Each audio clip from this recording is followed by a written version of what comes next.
My understanding of management before the masterclass was managing people, making sure they understand what their task is and making sure that they, do their task on time. Basically, that was it.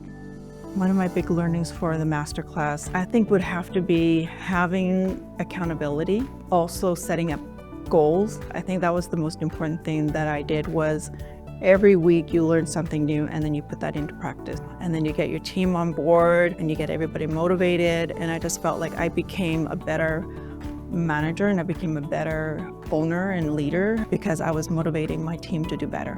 I would definitely recommend Management Masterclass for anybody that's, like an entrepreneur, owning a company. That I think is like the basic foundation for anyone. It was really important for me and I didn't know I needed it until I took it.